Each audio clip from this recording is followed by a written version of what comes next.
How much do you think this would actually sell for today versus at its prime? Keep watching this video and I'm going to talk about the true value of vintage clothing right now. What's going on, everybody? It's Spencer Line here. As per, for those that have not seen my face before, in 2012 I launched a brand, Gully Garms, streetwear, vintage clothing and stuff. However, due to a few different issues, Brexit, COVID and all the boring stuff, I had to close and reopen in a new way. Wanted to come onto YouTube, give value to the peeps. And for those that have seen me before, I hope you're all well and enjoying the videos. So today's video I wanted to talk about the true value of vintage and where actually is it in the market right now. One of the biggest points that I'm continually drumming in is the supply over demand versus the demand over the supply. So for those that aren't familiar, a long time ago, I say a long time, maybe 5 or 6 years ago, there was a high demand and a low supply. As a result, it was a much more booming industry and market values were definitely exceeding what they have been in certain points. Now we find ourselves in a supply over a demand as there's a lot more people trying to sell the same product than there were previously. So before there was quite a gap in the market because there wasn't as many people actually trying to sell the product, and now you have a lot more people trying to sell the product. But what does this mean for the price of vintage and the true value nature? One of the biggest points I always resonate with is something is only worth as much as somebody's willing to actually pay for it. So with that respect, the true value is pretty relative to someone's own personal take on what they'd be happy to pay for it. You might find somebody wanting to pay £150 for this Stone Island sweatshirt, somebody might even pay £180, or the average person might buy it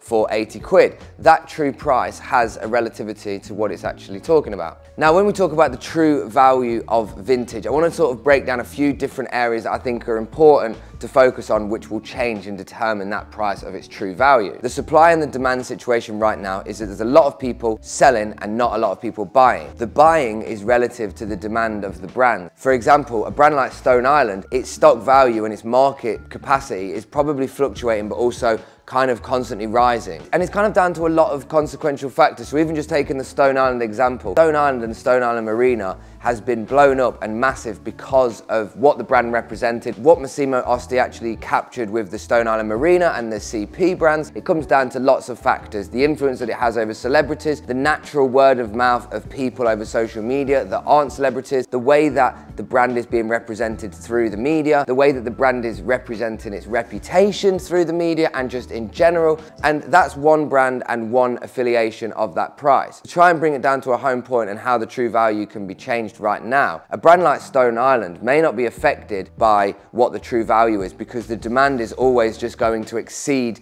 whatever that true value is. What I'm trying to say is that the average Stone Island sweatshirt may be worth £120 at the secondhand market, but you might be always able to sell them at £150. And I'm not going to go into Stone Island too much in this video because it's a bit more about a bigger scope, talking about the true value of vintage and where it sits. The supply over the demand and the demand over the supply. So back in 2012, when I was working with vintage and more predominantly around the sportswear from the 1980s, old Adidas, old Nike, Reebok, Fila, those sorts of brands and many other ones. Now at the time when I started to put those out on ASOS Marketplace, there wasn't a lot of people that were covering that. And I think at the time, your average Adidas track jacket might have sold for around about 35 to 40 pounds. I'm hoping at this point that I've got some pictures of some of the models that used to wear some of the sports jackets back in the day, and I've hopefully got some of the prices of where that sits. Now this was 2012. Sportswear was definitely in a bigger capacity compared to what it is now. And when I say that, I do say that with a little bit of relativity because right now, sportswear is pushed a lot more in the industry through the fashion week and through the aesthetic that it holds. The value may not be matched with where its expectations are. So what also happens with the way that vintage prices can be changed is that new brands bring out designer versions of it. So Palm Angels, Needles, higher end brands like this, which can then create a bit more of a disparity between the prices that sit with the 80s sportswear and the new stuff. It's not to say that the new designer sportswear takes anything away from the vintage or that the vintage isn't as good as that. It's just that there's market comparison and it does affect that price. That was a bit of a tangent point, but what I'm trying to get to is that the items of vintage that were popular started to be brought out by new brands such as the Needles, such as Palm Angels and many other brands. It took it from the sportswear that was notoriously known for being sportswear and being good sportswear back in the day. My point underlying to that is that an Adidas jacket I sold in 2012 at £35 probably won't sell for more than £25 now.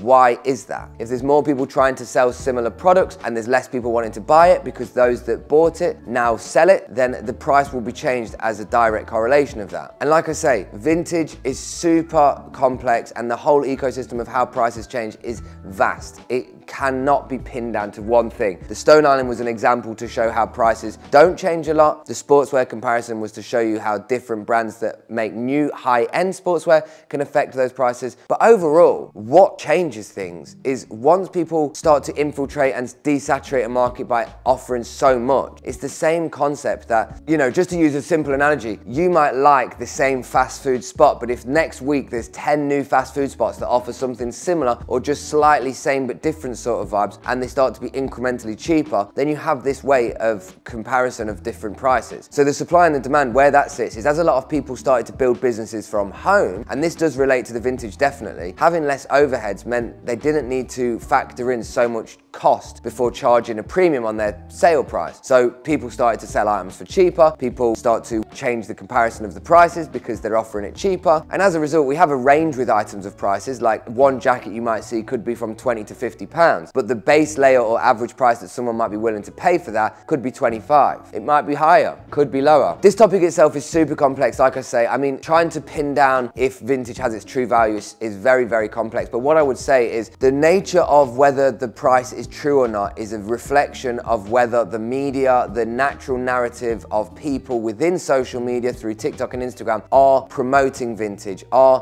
boosting vintage, are still glorifying the purchasing of vintage. Now, vintage really doesn't need the same connotation as the secondhand, where it's buying it by sustainable means. I think that's like a nice little perk with people that buy something trendy to know that it's sustainable and it's a greener way. And I'm probably gonna do some videos soon about how vintage isn't directly sustainable, but I'm not gonna spoil the fun and do that one just yet. That will come at a different time. I hope this video has found you well, guys. Please feel free to drop comments if at any point I don't elaborate on points enough. I would like to use more time to create this, and hopefully sooner rather than later, you'll be hearing me on a podcast style of thing, talking about a set topic for an hour and breaking it down in a bit more of a meticulous way. But guys, as always, appreciate you. Feel free to drop a comment and like and do all that good Gucci stuff. It does help the algorithm. It helps my little mini micro ego know that you lot are liking what you're seeing, and to me to keep carrying on. Stay safe, stay sustainable, stay original, and yeah,